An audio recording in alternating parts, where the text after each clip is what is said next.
നമസ്കാരം. Amala medical college ആശുപത്രിയിലെ നഴ്സുമാർ നടത്തിവന്ന അനിശ്ചിതകാല സമരം അവസാനിച്ചെന്ന് UNA അവകാശപ്പെടുന്നു. സമരത്തിന്റെ വിജയത്തോടെ സംസ്ഥാനത്തെ മുഴുവൻ സ്വകാര്യ ആശുപത്രി ജീവനക്കാരുടെയും ശമ്പളം അടുത്ത 2 മാസത്തിനകം വീണ്ടും വർദ്ധിക്കുമെന്ന വലിയ നേട്ടത്തിലേക്കാണ് കാര്യങ്ങൾ എത്തിയിരിക്കുന്നതെന്ന് UNA അഖിലേന്ത്യാ അധ്യക്ഷൻ ജാസ്മിൻ ഷാ വ്യക്തമാക്കി.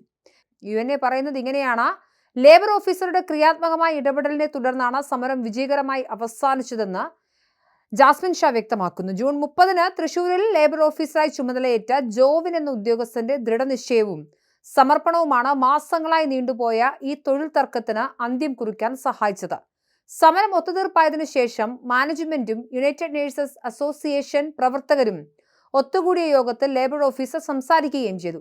യഥാർത്ഥത്തിൽ ഇന്നലെ തന്നെ സമരം അവസാനിച്ച മട്ടിലായിരുന്നു കാര്യങ്ങൾ നീങ്ങിയിരുന്നത്.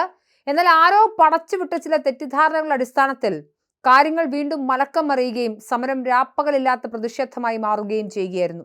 ഇരുവിഭാഗവും സമരം അവസാനിപ്പിച്ച് ഒരുമിച്ച് മുന്നോട്ട് പോകാൻ തയ്യാറായിരുന്നെങ്കിലും ചില കേന്ദ്രങ്ങൾ നിരന്തരമായി ഒത്തുതീർപ്പ് നീക്കങ്ങളെ തുരങ്കം വയ്ക്കാൻ ശ്രമിച്ചിരുന്നു. മാനേജ്മെന്റ് നടത്തിയ വാർത്താ സമ്മേളനം പോലും ചിലർ തങ്ങളുടെ കൃത്യമായ ലക്ഷ്യങ്ങൾക്കായി ആഘോഷമാക്കാൻ നോക്കി. ഇത്തരം വെല്ലുവിളികൾക്കിടയിലാണ് മികച്ച ലേബർ ഉദ്യോഗസ്ഥനായ ജോവിന്റെ ഇടപെടൽ നിർണായകമായത്. മാനേജ്മെന്റുമായും നഴ്സുമാരുമായുമുള്ള പരസ്പര വിശ്വാസവും സഹകരണവും നഷ്ടപ്പെടുത്താതെ പ്രശ്നങ്ങൾ ചർച്ച ചെയ്ത് പരിഹരിക്കാനുള്ളൊരു വേദിയാണ് അദ്ദേഹം ഒരുക്കിയത്. മാനേജ്മെന്റ് ഒരിക്കലും നഴ്സുമാർക്കെതിരല്ലെന്നും നഴ്സുമാർ മാനേജ്മെന്റിനെതിരല്ലെന്നുമുള്ള യാഥാർത്ഥ്യം ബോധ്യപ്പെടുത്തി ഇരുകൂട്ടരെയും ഒന്നിപ്പിക്കാൻ അദ്ദേഹത്തിന് സാധിച്ചെന്നും ജാസ്മിൻ ഷാ വ്യക്തമാക്കുന്നു.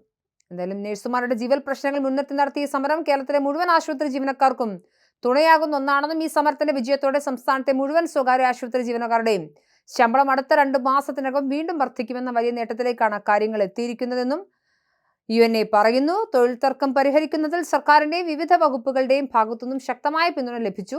UNAയുടെ അഭ്യർത്ഥന പാലിച്ച് ജോവിനെ തൃശൂരിലെ ലേബർ ഓഫീസറായി നിയമിക്കുകയും തങ്ങൾ നഴ്സുമാർക്കൊപ്പം ഉണ്ടെന്ന കൃത്യമായ സന്ദേശം നൽകുകയും ചെയ്ത തൊഴിൽ മന്ത്രിയും ഒപ്പം തന്നെ ബിന്ദു കൃഷ്ണയുടെ നിലപാട് ഏറെ പ്രശംസനീയമാണെന്നും ജാസ്മിൻ ഷാ പറഞ്ഞു. ഇതിനോടൊപ്പം എല്ലാ സമയത്തും നഴ്സുമാർക്കൊപ്പം നിലകൊണ്ട ആരോഗ്യമന്ത്രി K. മുരളീധരൻ, ആരോഗ്യവകുപ്പിൽ ക്രിയാത്മക ഇടപെടൽ നടത്തിയ അഡീഷണൽ PS ഡോക്ടർ സുനിൽ എന്നിവരുടെ പ്രവർത്തനങ്ങളും സമരവിജയത്തിൽ അദ്ദേഹം പങ്കുവെക്കുന്നുണ്ട്.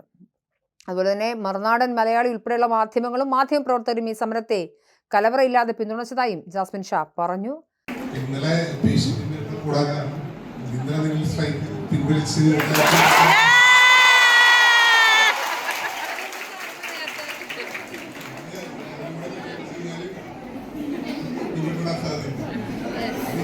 തീർന്നതായിരുന്നു, ഒരു ആശയവിനിമയത്തിലുള്ളൊരു ഘടകമായിരുന്നു. അതിന് കുറച്ചുകൂടി വ്യക്തത വരുത്തി അങ്ങനെയാണ് തീർപ്പാക്കിയത്. അപ്പം ഞാനല്ല കാരണം, നിങ്ങളാണ് കാരണം. എൻ്റെയും മാനേജ്മെന്റിന്റെ വിശ്വാസത്തിലെടുത്തു. എനിക്കൊന്നും പറയാറുള്ളത്, എനിക്ക് മനസ്സിലായൊരു കാര്യം, മാനേജ്മെന്റ് ഒരിക്കലും നിങ്ങൾക്ക് എതിരല്ല, നിങ്ങൾ ഒരിക്കലും മാനേജ്മെന്റിനെതിരല്ല എന്നാണ് എനിക്ക് മനസ്സിലായത്. അപ്പോൾ അതുകൊണ്ട് ആ പരസ്പര വിശ്വാസവും സഹകരണവും നഷ്ടപ്പെടുത്താതെ നിങ്ങൾ തമ്മിലുള്ള ഒരു ബന്ധം എപ്പോഴും നിലനിർത്തി, നല്ലൊരു ബന്ധം, ഊഷ്മളമായ ബന്ധം നിലനിർത്തി പരമാവധി തർക്കങ്ങളൊന്നും ഇല്ലാതെ എല്ലാ തർക്കങ്ങളും ചർച്ച ചെയ്ത് പരിഹരിക്കാനുള്ള ഒരു സ്പേസ് ഇട്ടുകൊണ്ട് എപ്പോഴും മുന്നോട്ട് പോകണമെന്നാണ്